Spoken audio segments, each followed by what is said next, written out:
When my son Jake was born with cerebral palsy, my world changed in ways I never expected. Not just because of his condition, but because of how my family reacted to it. These things happen, my mother said when the doctors explained Jake's diagnosis. We'll just have to manage. But her tone suggested managing meant hiding. My father was more direct. You should consider your options, he said during one of our first hospital visits. There are facilities that specialize in these cases.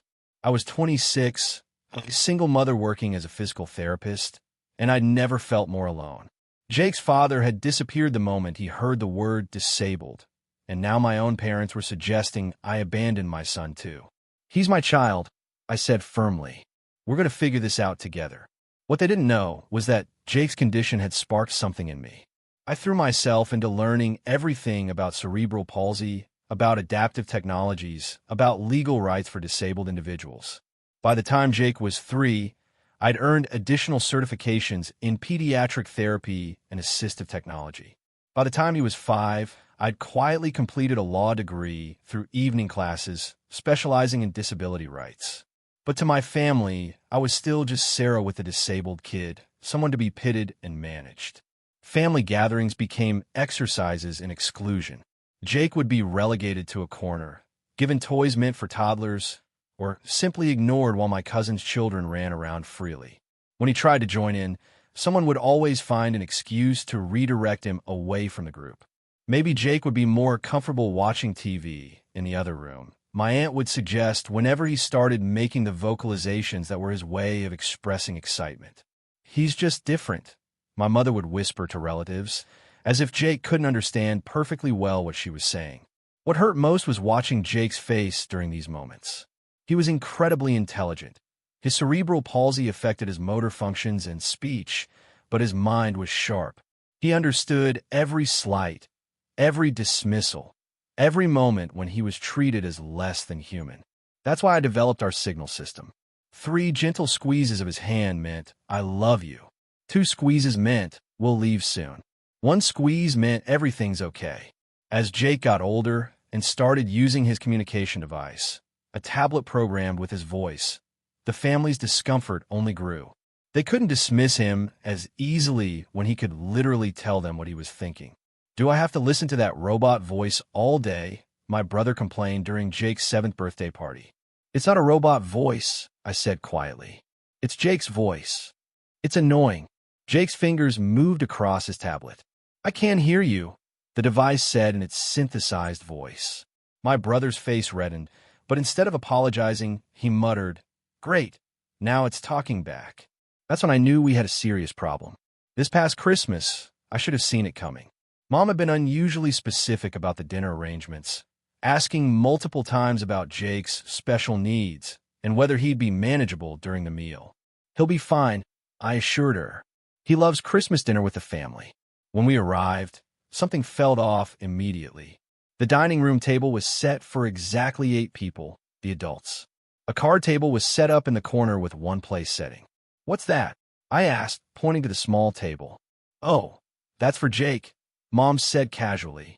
We thought he'd be more comfortable there, less overwhelming with all the dinner conversation. I felt my stomach drop. Mom, Jake always sits with the family. Sarah, be reasonable. Look at this crowd. She gestured to my aunts, uncles, and cousins gathered in the living room. He makes noise, he needs help eating, and frankly, it makes everyone uncomfortable. He makes everyone uncomfortable. You know what I mean? People are trying to enjoy their meal, and what? My son existing ruins their appetite? Dad appeared beside Mom. Don't be dramatic, Sarah. It's just for today. He can sit right there where he can see everyone. I looked at the card table pushed against the wall like an afterthought. Jake was in his wheelchair beside me, and I could see his tablet screen as he typed. Why can't I sit with everyone? Appeared on his screen, but before he could press play, Mom spoke again. It's just easier this way. For everyone. The room had gone quiet. All eyes were on us. My Aunt Patricia nodded sympathetically, as if she understood the burden they were trying to lift from me. He'll be happier there, Uncle Mike added. Won't you, buddy? He reached out to pat Jake's head like he was a dog. Jake pulled back and typed rapidly. I want to sit with my family. See? Mom said when the tablet spoke. That noise is exactly what I'm talking about. People are trying to have a peaceful dinner. Something cold and sharp settled in my chest.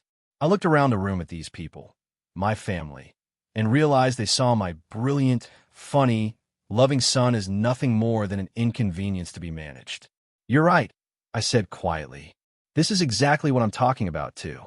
I walked to the card table and began unplugging the decorative lights they'd strung above it, like it was some kind of consolation prize corner. "What are you doing?" Mom asked. "We're leaving." "Sarah, don't overreact.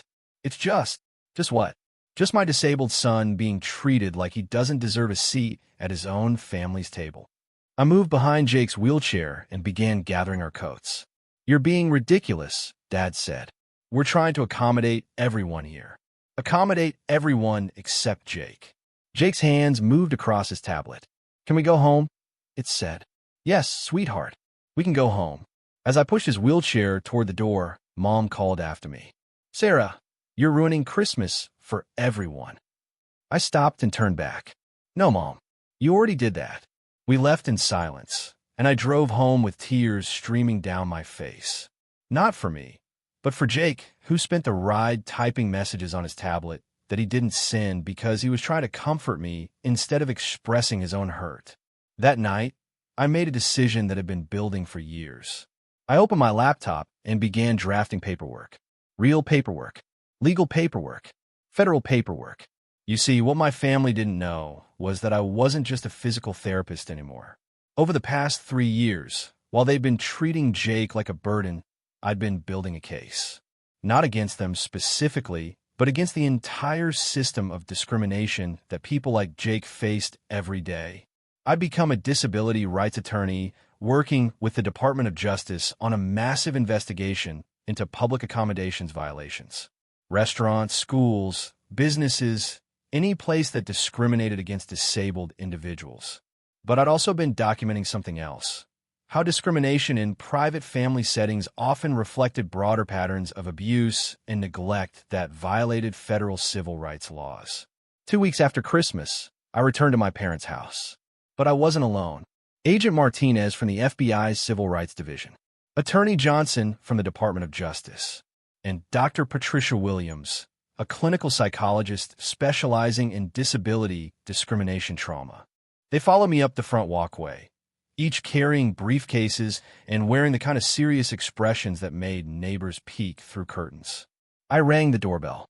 Mom opened the door with a smile that froze when she saw my companions. "Sarah? Who are these people?" "Good afternoon, Mrs. Peterson," Agent Martinez said, showing his badge. "I'm Agent Martinez, FBI Civil Rights Division. We need to speak with you about some serious allegations." Dad appeared behind Mom, and I watched all the color drain from his face. "May we come in?" Attorney Johnson asked, though it wasn't really a question. We moved to the living room, where my parents sat stiffly on the couch while the 3 officials arranged themselves in chairs facing them. "What is this about?" Dad asked, his voice shaky. Agent Martinez opened his briefcase and pulled out a thick folder. "We're investigating violations of the Americans with Disabilities Act, specifically patterns of discrimination and creating hostile environments for disabled individuals." Mom's eyes darted to me. "I don't understand." Mrs. Peterson, Dr. Williams said gently, "We've been documenting incidents of disability-based discrimination that have caused psychological harm to a minor child. These incidents, when they occur repeatedly and systematically, constitute civil rights violations under federal law." "We haven't done anything illegal," Dad protested. Attorney Johnson placed a document on the coffee table. "This is a federal civil rights complaint detailing multiple incidents of discrimination against 8-year-old Jake Peterson. Exclusion from family gatherings, verbal harassment, denial of equal access to family activities, and creation of a hostile environment based solely on his disability status." I watched my parents' faces as the reality sank in. But this is family," Mom whispered. "You can't sue family." "Actually," I said quietly, "when family discrimination rises to the level of civil rights violations, you absolutely can. And when it involves systematic emotional abuse of a disabled child, it becomes a federal matter." Agent Martinez leaned forward. "The pattern of behavior documented here, Isolating a disabled child, publicly humiliating him, denying him equal participation in family activities, constitutes what we call disability-based harassment under federal civil rights law. Sarah, Dad said, his voice pleading, surely we can work this out as a family. We could have, I replied, if you'd ever treated Jake as family. Dr. Williams opened her own folder. I've conducted psychological evaluations of Jake Peterson. The trauma from repeated family rejection and discrimination has caused significant emotional distress. This child has been systematically dehumanized by his extended family. What do you want? Mom asked, tears starting to form. Attorney Johnson slid another document across the table. This is a consent decree. By signing it, you agree to undergo comprehensive disability sensitivity training, make your home fully ADA compliant for family gatherings, and participate in supervised visitation with Jake until you demonstrate you can treat him with basic human dignity. And if we refuse? Dad asked. Then we proceed with federal civil rights charges, Agent Martinez said matter-of-factly, which carry potential criminal penalties, including fines and imprisonment. The room was silent except for the ticking of my parents' grandfather clock. I don't understand, Mom said finally. How did this become this? I leaned forward. Mom, you made my 8-year-old son sit outside during Christmas dinner because his existence made people uncomfortable. You've spent his entire life treating him like he's less than human. What did you think was going to happen? But you're our daughter, and Jake is your grandson. Your grandson who happens to be disabled. That doesn't make him less worthy of love, respect, or a seat at the dinner table. Dad picked up the consent decree with shaking hands. What kind of training? 40 hours of disability rights education, Dr. Williams explained. Learning about cerebral palsy, assistive technology, and how to interact appropriately with disabled individuals. Plus ongoing counseling to address your obvious biases. And home modifications? Basic accessibility, Attorney Johnson said. Ramps, wider doorways, accessible bathroom facilities. Things that should have been done years ago to include Jake in family gatherings. Mom was crying now. We never meant to hurt him. Intent doesn't matter, I said gently. Impact does. And the impact of your actions has been devastating to my son. Agent Martinez closed his briefcase. You have 72 hours to decide. Sign the consent decree and begin the rehabilitation process, or face federal civil rights charges. After they left, my parents sat in stunned silence. How long have you been planning this? Mom asked finally. I've been documenting everything for 3 years, I said.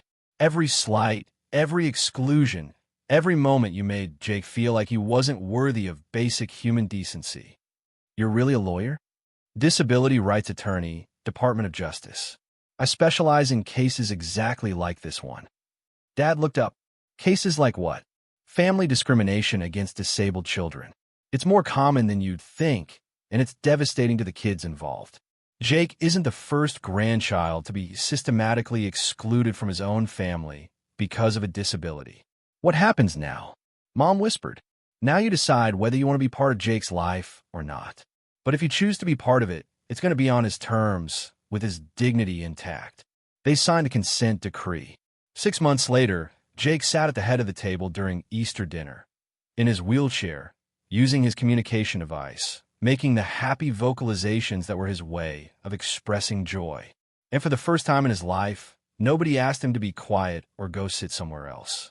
My parents had learned to communicate with him through his tablet, had educated themselves about cerebral palsy, and had slowly begun to see him as the brilliant, funny kid he'd always been.